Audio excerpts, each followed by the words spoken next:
Meeting to order at 6:07.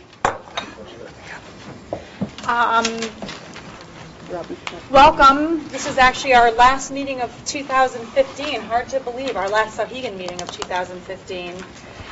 We're going to start off, actually before we start off, I just want to let you know that we are going to offer public time, as we always do, but we are going to limit it to 3 minutes, which is our usual rule because of timeliness. So just to put that out there before we start, and we will head to the principal's report, Mr. Rob Scully. So in the spirit of the recent Thanksgiving, the principal's report is kind of colored with that theme. So there are some thank yous and some updates, and somewhat brief because I feel like we just recently had a meeting, and to make sure we make time for our special guest today, I'll just highlight a few things. So you'll notice in the thank yous, it was nice to get thank yous for the work that we've done around community service. We had a colleague from another school visit Souhegan to observe the World Language Department, and she came away very impressed, and as part of her sabbatical, she wrote about it on her blog, so I included that.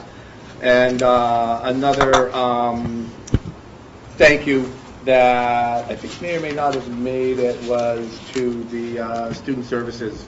That was in there. Yep, that's in there. Student services for the work they do on helping with the college application process. So again, kind of 'tis the season. It was very nice to receive all those thanks as a validation for the work that the faculty and staff do. The PACE update I included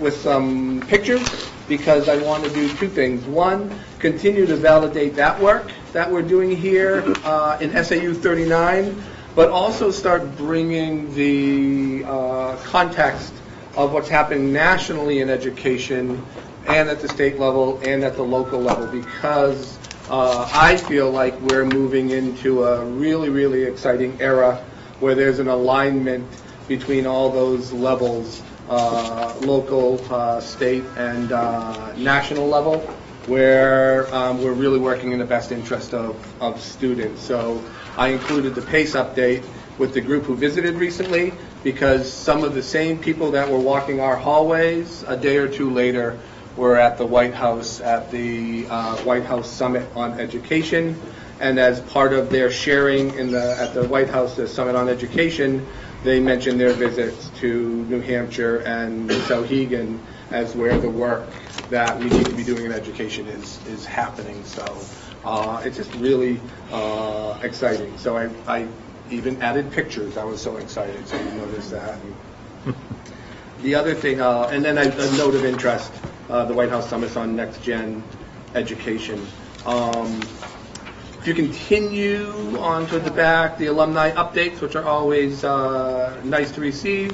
Also, I want to highlight Riley Norda, who is a senior this year, and her company that she co-founded, Pickup Patrol, recently won the top prize at the Seacoast, New Hampshire Startup Competition. And we love those stories because it's such an authentic application of knowledge and skills. We are very proud of her. The Ethics Forum Hype group, again, is doing some fantastic work. I know some of the board attended the Fall Forum. I would encourage, similarly, possibly the Hype this year. I don't know, 4 or 5 years ago. Oh, thank you. 4 or 5 years ago, it was in room 206, maybe 50 students, and they're expecting close to 1,000 students from all across central New England at UNH, and it's entirely student-run initiative, and it's a wonderful experience. I did want to note that the Ethics Forum students have presented recently, once at Keene State, to Keene State administrators who are looking to get involved in HYPE. The Keene State College administrators are very excited. Now Keene State is on board with HYPE, but I thought it was fascinating that our students went. They got an audience with administrators at Keene, And one of the ways they did it was because the Keene student body president is Bobby Graham, Souhegan alum. And within that same week, students also presented at the Granite State College, where they were met by the guest speaker there, who I believe was Ryan Pitts, another Souhegan alum. So the kind of symmetry there I thought was very impressive. So the work of our students is a theme tonight because you're going to hear from them, and a lot of thanks to our faculty and staff from community members and colleagues across the state and the country. Something a little bit more fundamental. I know last time we put a link to the leave totals that you folks have requested. Something occurred where we couldn't convert that, so I just brought a hard copy. So we'll work on making sure we can convert that. And the program had a little, wasn't allowing us to run some reports, so went a little old school on you. You have a hard copy with my scribbles, or even anywhere. So what we're trying to do is just track absences. So you'll notice it in different areas: bereavement, offsite, external PD. So offsite work wouldn't necessarily be professional development, could be a field trip or it could be in that category. And then you have external professional development, in-district professional development, personal days, and then anything PPC related, and then sick days. And we've been doing some work around professional development. Any of those days that we can kind of control the need for substitutes, we've been doing some work on. So you'll notice on the last page, I just did a quick summary of how many total absences. And remember, that counts anything, 15 minutes or a half an hour, and then how many days that actually equaled, how many didn't require a sub. So there was this many absences, but a sub wasn't required because the teacher tried to arrange accordingly. How many did require a substitute? So as I said, there are certain areas that have increased over the last couple of years. Our professional development area, the type of initiatives that we're doing, requires much more professional development, but we're being very strategic around those days. And then, the sickness, something that's very variable, but anything that we can have some kind of control over, we've been doing some work around minimizing the impact on missed time. That's it. Great. Anyone have questions for Rob? Oh, yeah. What does custom mean, Rob, on the absentee report? One of them is custom. One of the descriptions is custom. Under the, I'm not sure, would you know, Betty, what that indicator is? Yes. Yes, so you'll notice in that column it says how much time it is, full day, half day. So sometimes if it's a different period of time than a full or half day, something in between that, then you have to define it. So the system only uses full day, half day, or custom, and then you define how much time it is. Yeah. I see now on the right-hand column there's like 0.15, 0.95. Okay. Okay. And Rob, what is the date of HYPE at UNH? I didn't see it on there. Oh, I don't know if I included the actual date. Some of the students here might know. March 17th? Okay. Good day.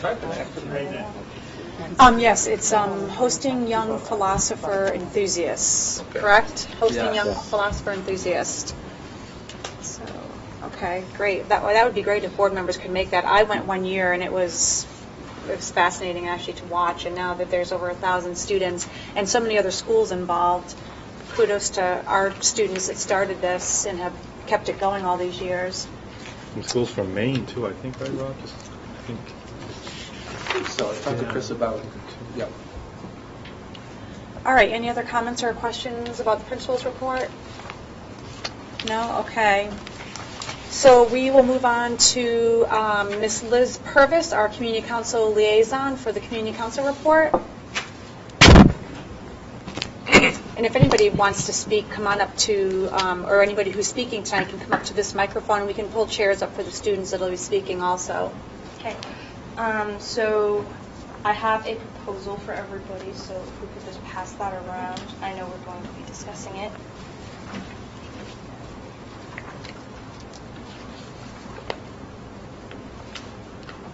So the proposal you're going to get is the proposal I mentioned at our last meeting. It's to get rid of credit for the upperclassmen Division II, meaning juniors and seniors for academic support. It's a recommendation to the board. It was passed by council, and it was brought to council by by 2 of our academic support staff. Good. Okay. So we passed that about a month ago, roughly, more or less. And since then, we've had a proposal brought to council that we just passed last week. Nope, Monday. And it was, we got rid of our scholarship that we do for students because we didn't have necessarily the adequate funds to sustain the scholarship. It was a $500 scholarship. And we wanted to give more, but we don't have the adequate funding, so we've eliminated that. But we've begun work with the PTSA, and we were going to see if we could possibly collaborate with them to still have a scholarship, because we want to offer a scholarship, but right now we don't have the means of sustaining one.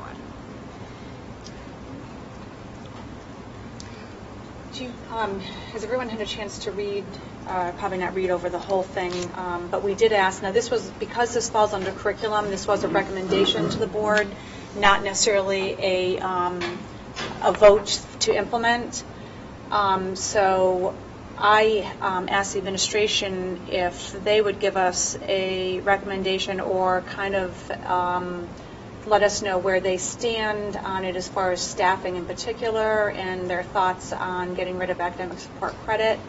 So I think Meg is going to speak to that, because I think it'll help the board with their decision making while we kind of peruse the proposal that Liz just.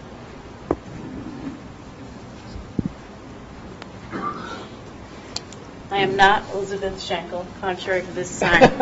My name is your tag's Oh, yeah. How easy. Yeah. We try to make it convenient.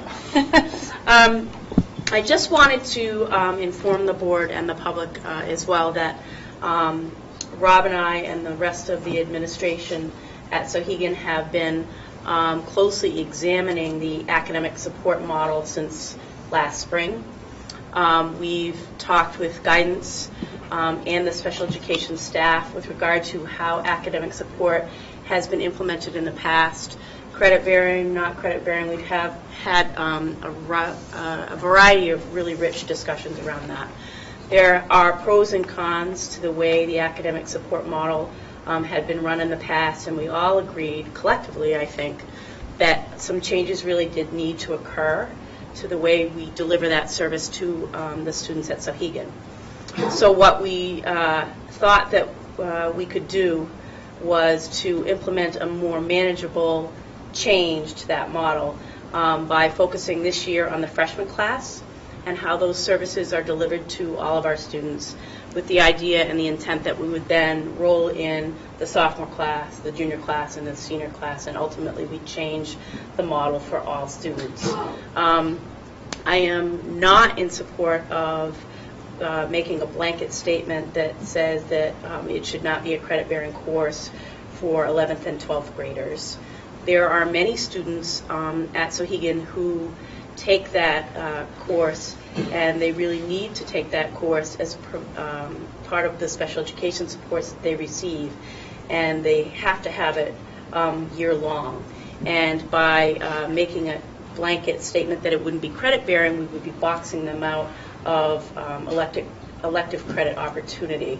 So again, I would ask for some patience with regard to the way we're trying to implement some significant changes to the model and the way we deliver those services right now. We have been working on it. Andy Emerson address the special education staff this fall with regard to how well the new model has been received and is working with the freshman teams so far this year. So we really are optimistic that it will be, the improvements will really be beneficial and helpful to both the staff and the students. So. Great. Thank you, Meg. And just, as an aside, I don't think that Community Council in making this decision had all of that information either. And you could speak to that. Do you have a question? So, Meg, are you talking that if you're doing it now for the freshmen, that in 4 years